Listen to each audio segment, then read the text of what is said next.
All right, we are going to jump into BJA members' questions for Spartan. And to possibly join us with a strong opinion of his own, we've got SD1 in the room. How's it going, SD1?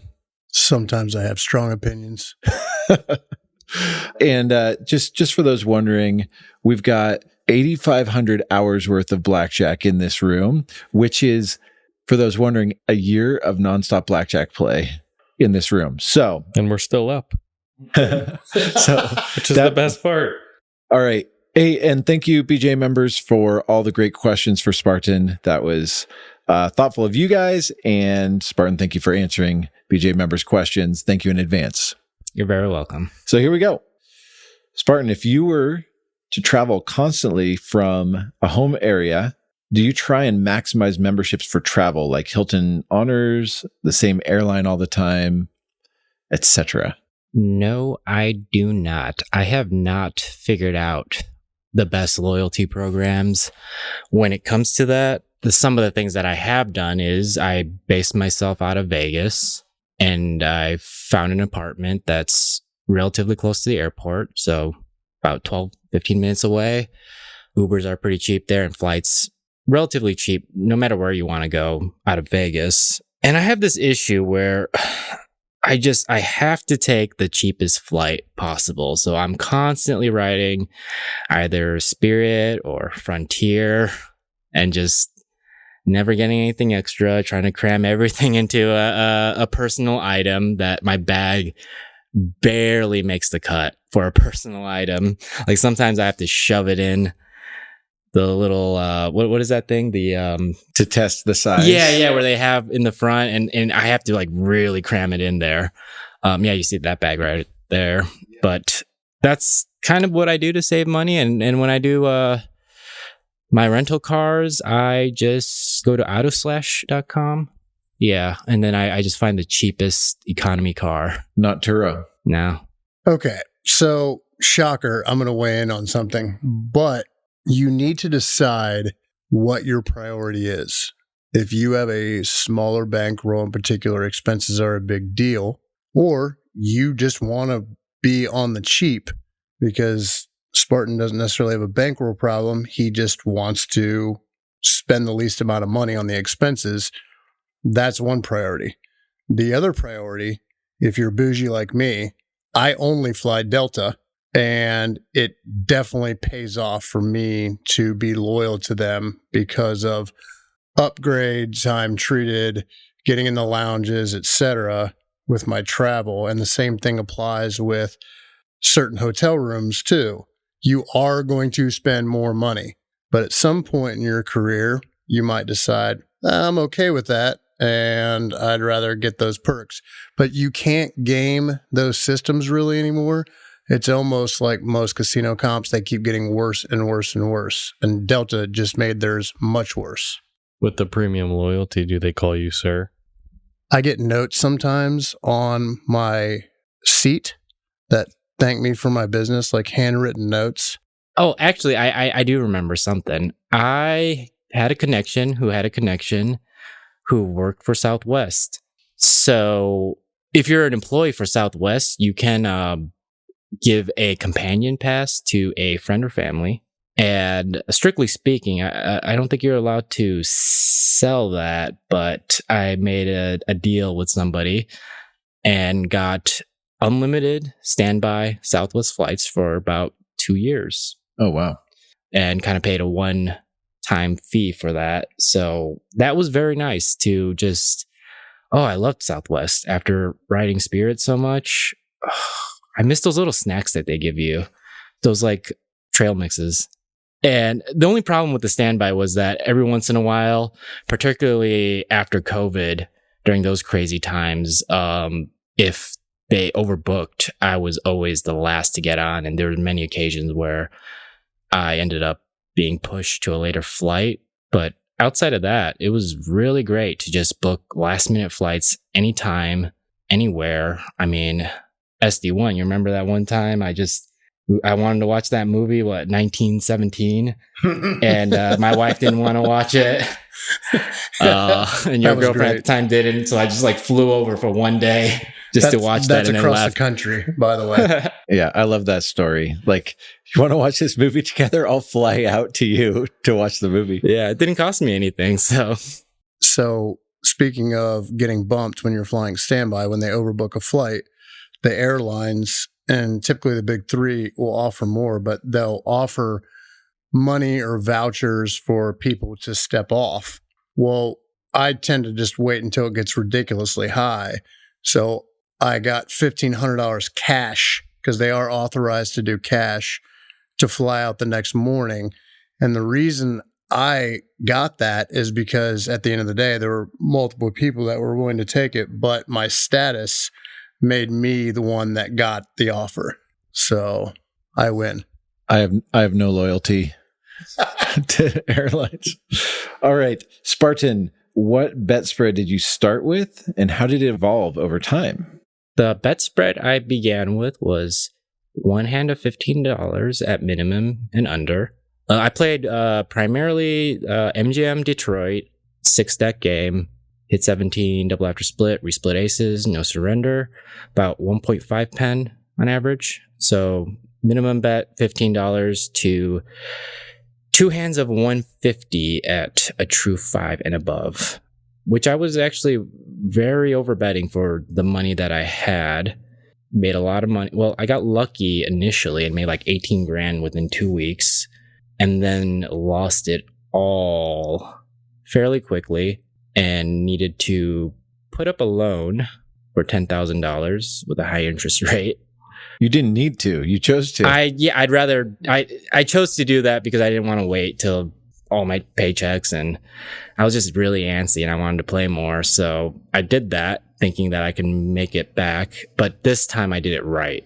And I played two hands of 80 at my top bet and slowly rebuilt my bankroll. And I decided I also on weekends to drive 2 hours north to Soaring Eagle, where they offered a very similar pen, but they offered surrender. So it just kind of made my game a little bit easier. And I remember sitting down and doing the math because it was a 2-hour one-way drive, but I only did that on weekends.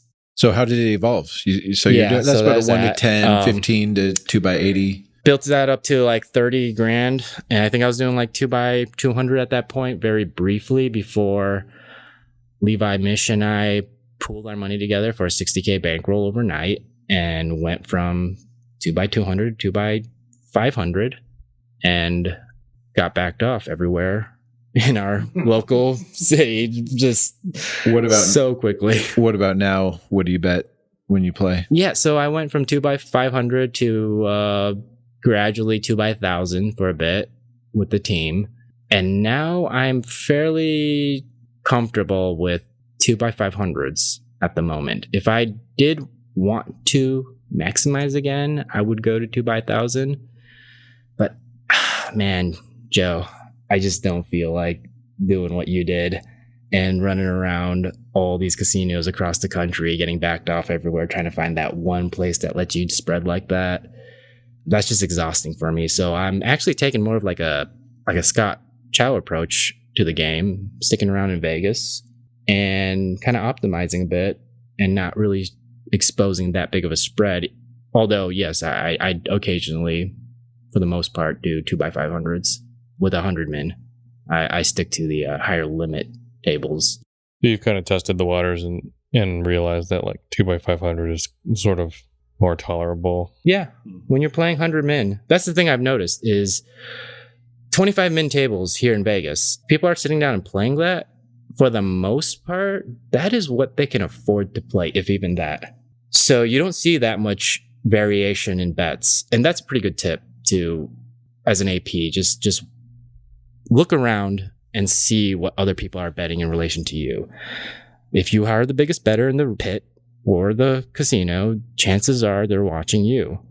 So when I sit over at high limit tables or 50 to 100 min, I try to play with other people who I see betting large amounts of money and actually varying their bets.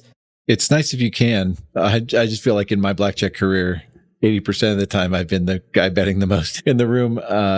as far as my top bet. But I mean, of course, yeah, if I could sit at a table at Bellagio and people are betting, thousands and I'm betting, up to 2x800 or something, that would be great. I mean, it's good advice. It's just, you get to a point, usually I think a lot of us are the biggest bettors in the room at times. Yeah, but at the very least, they're not calling it out and saying, black action or purple, anything Because like it's that. all black action. Exactly.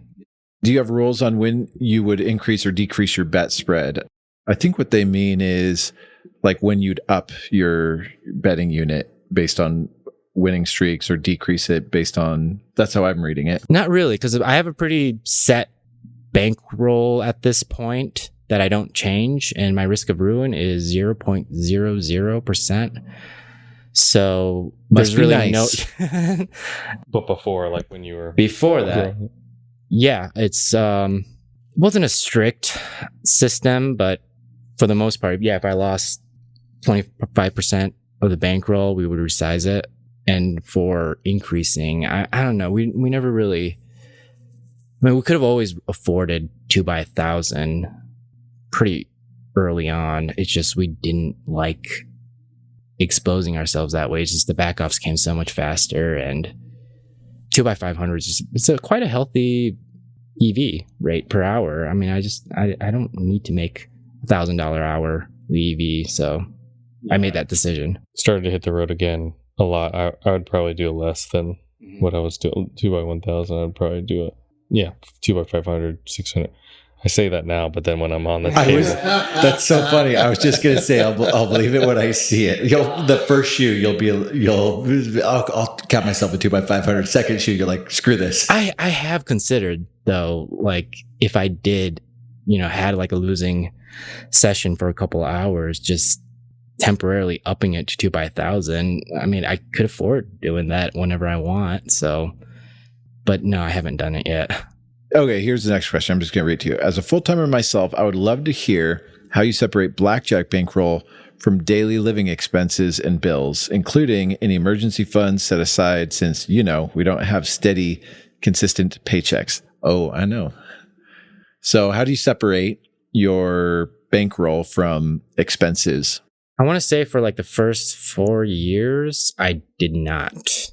My net worth was my bankroll.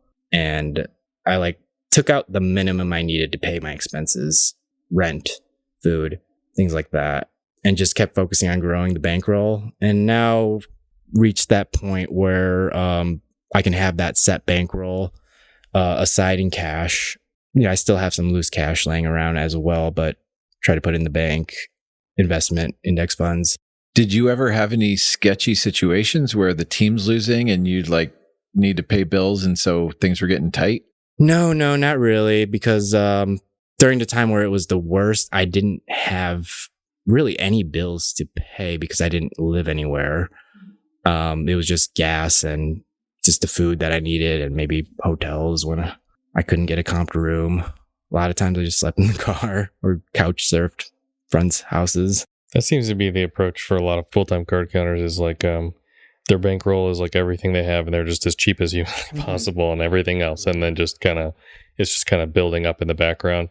I did know a guy who played for years, and he couldn't take that approach. Like, he needed a feeling of a steady income, so he would track his hourly EV, and then bi-weekly he had a separate checking account, and he would put the hourly EV generated every 2 weeks into a separate bank account, and he did it that way.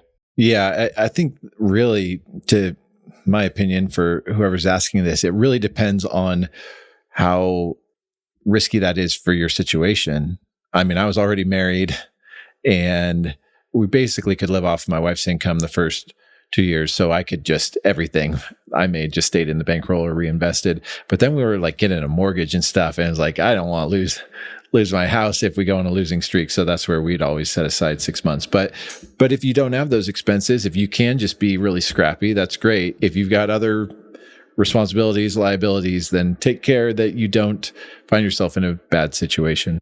Absolutely a great point, because I should add that I was young and single and could afford to live that way. I had waited till I was had a certain level of financial security before I went out looking for a life partner. Because that would not work out, and I wouldn't wish that on anyone to live that way. Yeah. So make sure whoever's listening that you don't put yourself in a situation where a losing streak means you're going to end up, not able to pay rent and all that. But yeah, young and scrappy, go for it. Spartan, when playing double deck, do you play through more negative counts or do you sit out until a reshuffle? I normally play through it all. If there is another player, quite often I might sit out the last round or the last 2 rounds if the count's negative, but shoes go fast and it's got to really tank in the beginning for me to consider getting up and trying to find a reshuffle, because there's only so many times you can go to the bathroom per casino, I think, before that feels suspicious. How low of a true count would you say, yep, this is worth leaving? A running count of -8 within the first half deck of a double deck. So was that true for -5? You still, though, on occasion will try to, I understand I do the same thing, right? But you'll still wong out on occasion, just not like as aggressively if it's, No, if I'm heads up and I'll just play through it many times. So you won't occasionally be like, all right, I'm going to go use the restroom really quick mid-shoe when it gets really bad on occasion? No, yeah, definitely. I do it. I just kind of limit how often I do it. Yeah. That's what I mean. So you will pick your spots and still not play all negatives. Yeah. I don't want people listening to be like, okay, there it is. They play through negative counts. Run the numbers on it. Fortunately, the people in this room with our years continual blackjack play, there's the bankroll to play through negative counts. Each person in this room can afford to play through. Of course we don't want to, and we pick our battles when to on double deck. Yes, the question specifically double deck. But I just want anyone listening to make sure you run the numbers before you say Spartan and SD1 said play through negative counts. Oh, and yeah, also primarily the double deck games I play have half deck pen. And, even a -6 within the first half deck played, that has a decent chance of recovering and getting some positive rounds in. Next question. What is the best Korean barbecue in Vegas? Oh, yeah, that was ping pong, wasn't it? It's so funny. I'm the one that asks them all the time about food. Yes, Hwaro, Hwaro in Vegas. There's actually 2 locations. I think they're the same thing, but I think usually they're rated as the #1 Korean barbecue if you just look it up on Google. I love it. They blast K-pop like it's a rave. It's a very similar vibe to the sushi restaurant we went to the other day. So you would hate it, Colin. No, well, I love the sushi. The K-pop was just a little loud. Yeah. But no, I kind of feel like going to Hwaro now. Yeah, no, it's great. We should go sometime. The AP move there is, because it's all you can eat, is limit the rice that you get and just get the premium meats. Figure out what you like and then continue ordering that. And then there's some appetizers that are really good, like a Korean fried chicken and something called the shit. I guess it's called that. Yeah, it's very similar. I think it's a little bit better at Hwaro than that sushi restaurant that we had, but definitely check that out. All right, this next one is really tough to answer. We'll see how this goes. What is the ultimate bankroll to have for card carrying in today's game? More is obviously better, but if you could put a minimum number. I've gotten used to 0.00% risk of ruin and just never having to resize. I mean, my initial inclination is saying 100 grand, but that's a little high because you can still make a pretty decent living with under that. It's just your options start getting very limited because at 100 grand, you can at least play 100 minimum tables, which I've grown very accustomed to playing only black chips. But 60.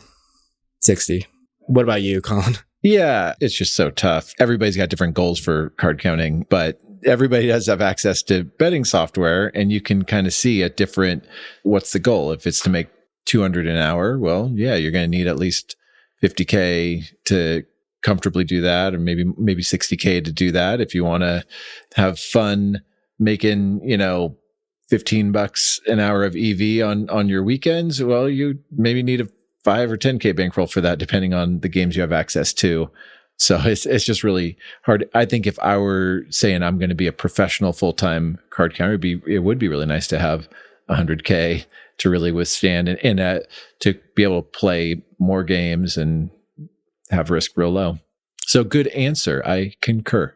What about you guys? I'm curious what your answers are.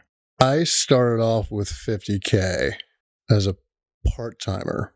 At that time, my ex-wife and I had a stepson. And I don't think that I would have been comfortable with a 50K bankroll with that situation. Much like you, Colin, there's other responsibilities involved. I think if I were by myself, when I started, 50K would have got it done. 60K now. So I think I agree with you.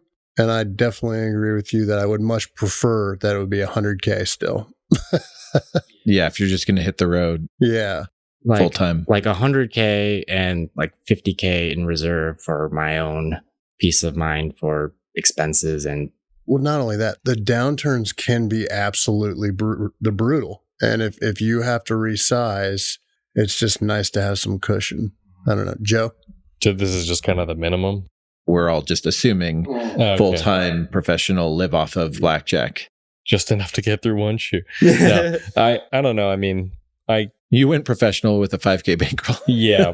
I also didn't have any kids, didn't have any major financial responsibilities. So in that scenario, I mean, that was still a little bit low. I mean, I'd say probably around, I don't know, maybe 25. It's so funny. It's so funny because other than SD1, we all started with, what did you start with, Spartan? like 5K. Yeah. We all started with 5K-ish, and we're all like, yeah, you need 100. But we were comfortable grinding and spending months building it to a, sustainable. God, I remember when it felt like so much money, $5,000 in your pocket. Yeah. It's just like, whoa, it's wad cash in my jeans. Well, I think what we learned here is I'm a chicken because not only did I start with a much larger bankroll, but I still had a job. So I was just scared. Yeah, that was the right way to do it. Yeah, you were in a different situation. I wasn't single, but I was 22 years old and didn't have any debt or, expenses, could live off of Grace's $2,000 a month income. It'd be fun if we made a game out of this and all four of us started with $10,000 and in 1 year, who makes the most money just off that without losing it all. And you have to play with only that and resize as you grow or lose. Let's do it, but can we wait a few more years for my kids to be out of the house? Because there's no way I'll win. I think that'll be fun. That'll probably make it a lot Colin, more fun. You have enough kids. We could just do the experiment with a kid. They can each have 10,000 and then we'll see how. No, I want to win. You, of course, are funding all of this for your kids to do it, though. If they test out. Moving on. Have you discovered anything recently that you've been wrong about for a long time? Yes. Well, I wouldn't consider it wrong, but something very new that, within like the last year, I think I heard you say it to somebody and I was like, whoa, I didn't know that. On a 6-deck game at an exact true 3, taking insurance is not positive EV. Is that correct? Yeah, 3.2? Yeah, did not know that. But that helped shape how I made the decision because when it is borderline, say, it's a running 9, 3 decks in of a 6-deck shoe, it's like a very, very close, I'm still like wondering, has it made the 3-deck mark yet? Because that's one that's a little iffy for me. I'm sure for everybody knowing the exact time you're halfway through that shoe. When it's like that, I just don't take it now. Like I don't bother myself into thinking like, am I close enough? Because I know that at an exact true 3, it's not a positive play. That's a good one. Anybody else have an answer? Oh, actually, I had one today because we were kind of doing a little experiment and I didn't realize how slow and how many few rounds an hour you get when there's 2 other players at the table. 3 is just, you kind of know it's super slow, but like even 2 I thought wasn't that bad compared to heads up, but it's pretty significantly slower. It is. A lot slower. And we'll be putting out that information soon, what we've been working on. But yeah, if I could redo my career, there's some different table decisions I would have made that I think could have had a big impact on my AV when you consider the whatever 2,500 hours I played. Mine's similar to what Joe just brought up. So I was hell-bent on not playing negatives, which is a good thing, a BJA taught thing. Like, why would you play negatives? And oftentimes I would sit down with 2, maybe even 3 players, so they could eat up the bad part of the shoe and the negative counts, and I could walk away and everything. But I would have definitely prioritized rounds per hour. Yeah, same. I thought of another one that I wanted to add. First 2-3 years of playing 6-8 deck games, I moved to 2 hands at a true 1. I don't do that anymore. I realized how small that edge really is, and it's not worth opening that extra box and then having to take that away when it dips back down immediately. And also just the attitude that I had compared to now, walking in the casino, being a card counter for the first season of my life, I thought I was hot shit. Just always thought like I am the most dangerous badass in this casino. Mm-hmm. Turns out there is always somebody smarter than you in there. And for the most part, they're not counting cards. So I had an attitude adjustment, a couple of years ago where I realized like, okay, like this is a humbling experience to see that there are always going to be somebody else doing something else crazy, and I just got to keep my eyes open for that. I would add on to what you just said about at the true 1 going to 2 hands.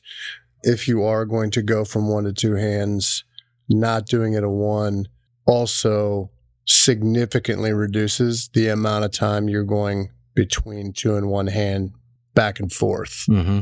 So that's also a big deal. I typically play 2 hands all the time now because I do think, and we've talked about this at boot camp, that is a thing that can get you picked off. But it may not be just that as a whole. It might just be something like the frequency of it, because what is the count that you're typically in the majority of the time that's positive? It's around that 1-2 mark. So doing that at a 1, it's back and forth way more frequently. So I think there's also an added bonus that if you're not spreading to 2, if you're going to go from 1 to 2 at a true 1, not only what you brought up, but also you're not looking different than a gambler as often. And a little pro tip, if you're playing heads up, don't switch from 1 to 2. Just either always play 1 or always play 2. I'm not going to get into the math now, but yeah, little pro tip. All right. We got a couple more questions. How many hours are you getting monthly now? I would say it's between 50 to 80 hours. I'm still fairly fresh into getting back into the game, so we'll see how that average changes. The past month, October was fairly crazy for me with a lot of other things. And I also have another side project that I'm working on as a film producer, so that's taking up a significant amount of my time. So 10 to 20 TBD? Yeah, we'll see. Do you prefer solo or team? I don't know what they mean by that. If they mean like joint bankroll or if they mean like, spotter BP team play, but we'll leave it up to interpretation. I think I will always prefer being on a team working with other people. In theory, it's got to be the right people. But if the stars align, yes, definitely would want to work with other people and share the ups and downs together and have that camaraderie. It just makes the game a lot more fun and less lonely. Yeah. Samesies. SD was shaking his head. I think I prefer solo. I mean, I love working on stuff together and like having other APs around when you're playing. So it's just nice. I mean, it's always better to have, but I think just like for card counting, if you're just going, I don't know. Yeah, I just am more comfortable just like going at my own pace. I'm on Team Joe. I think the exact same way. Other plays or things that you're doing or like in the short term, it's really fun to get a group together and execute on those plays that are more short-lived. But the big thing about the camaraderie is that fortunately I was blessed with BJA, and some really good friends that really helped those harder parts of like being a lone wolf. But play-wise, yeah, I'm with Joe all the way. That is a very valid point. I am a solo player right now and not currently looking for partners to team up with. And I'm having a blast. I'm having a lot of fun right now. And I still have my AP friends that I can talk to whenever I want to. Final question. Will you ever leave AP behind? Probably not. It's just been such an important chapter in my life that even if I completely detached from it as a revenue stream, I think I'll have some sort of presence within the community always. And I'm just itching for the day that I am old enough that they won't bother me for ID and I can act senile and just get away with straight up counting.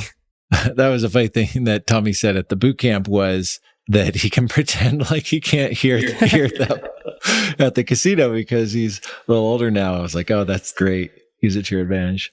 So it's very likely that I will have another season of Blackjack somewhere in, if I make it there in my 60s, 70s. So, but you're going to start looking old in about 40 or 50 years from now. So it's going to take a while for you to get to that. Yeah, that's the curse of being Asian. What about you guys? You have an answer to that? Yeah, I mean, it's just so hard to not, if you drive by a place, to not want to go in and just fire away bets. Like when we were driving to the boot camp, we were passing by the Silver Sevens. And there was like construction around it. It just looked like really dumpy, and it advertised 3-2 Blackjack. I just wanted to go in there so bad right before we started just to get a few shoes in. It's funny because Loudon Often and I, after we left the restaurant, we were standing outside and Silver Sevens is right across. And we had that exact same conversation about, you want us to go over there and fire some bets really quick? Like, I feel like we could get a little bit of time in. Yeah, there's a little bit of an assumption that advantage play is like something you can turn off. Like, I've played card games with these guys and they're advantage players, whether we're at a casino or not. Oh my God. My wife is constantly thinking I'm trying to keep a running count on something like Uno. And I'm just trying to play the game. I was playing Battleship with my 11-year-old daughter and I was crushing her because I'm just like, okay, where would she think? It's all around the edges. She thinks like the border of the screen I would never pick. And so game after game. And I feel kind of bad, but I also don't know how to turn it off. Crushing your child. That's good. It's good. She still had a good time. Yeah, I remember playing code names with your kids and just reading their eyes where they were looking. Within 5 minutes of teaching Spartan the game, he's AP'd it. We've been playing with our kids this game called Rook. It's like the Christian poker. And we teach it to the kids, but then I'm like, you have a partner in it. And I'm in between rounds trying to explain to them the game theory, like, oh no, you really need to be thinking about it like this. And they're just like, oh, Dad, we're playing a card game, trying to raise them right. I just want to go in and bet and have fun. Jeez, Dad. I had another quick question for Spartan. Since you took a little break, have you noticed anything different, particularly in Vegas, about playing, like the climate of playing right now? Certain places where you've generally thought were quite sweaty are actually quite tolerant now. I'm going to leave it at that. But then are the places that were tolerant before, are they now sweaty? Absolutely. I'm open with that one. Red Rock, recently downturn. I mean, something happened. I don't know the exact maybe they just got fed up of being constantly hit by people because I think we were sort of kind of through BJA, like preaching, like, hey, Red Rock, if you want to get time in, go there. So now they're extremely quick to back off. High limit particularly, and they will even go as so far as to send out a mail like bolos to a lot of properties, a lot of them, not just stations. So be careful of that. But the ones that you've generally thought were quite sweaty, just reconsider it. Just be an AP. Go and check it out yourself, no matter what you hear. It's probably the best advice I can give. I remember we were trying to get, some undercover back off footage of Loudon and Sassy Red playing at El Cortez because naturally, where else would we go in Vegas to get a quick shot of the back? And they never got. I left because they were playing so long, they weren't getting backed off, and I was recording the whole time. I was like, I was running out of space on my camera. Like I couldn't. Yeah. 6 months ago, Stephen Bridges and I thought it would be funny if like the two most prominent card counters on YouTube went and played on the Las Vegas Strip. And so we're going to get some undercover footage of us getting backed off. I didn't get backed off in it's like 3 hours of play, betting up to $800. And it could happen the next day, but these are places I'd been backed off multiple times before. So yeah, good advice, Spartan. And if you're new to card counting, it's like 3 hours doesn't sound like a lot, but if you've played in Vegas, sometimes it could be like really quick. Sometimes it could be 20 minutes. Like it can be really fast. So 3 hours seems like a blessing. Yeah, generally in Vegas, 3 hours of table time equates to about 6 hours of real time, unless you end up being able to just sit and play. But saying, you got 3 hours of play in general, it means you're hopping around different casinos, driving through parking lots, walking in. Yeah. It was a couple hours at least of playing time. Anyway, we got to wrap this up. But thank you so much for answering the Q&A, for sharing where you've been and where you're headed, and giving back to the community. Very welcome. I hope to do this again soon and have a more active presence on the forum and in the community as well. Awesome. So for those listening, if you want to learn more about beating casinos with blackjack and card counting, check out blackjackapprenticeship.com. And if you're a member, then say hi to Spartan on the forum. We'll see you next time.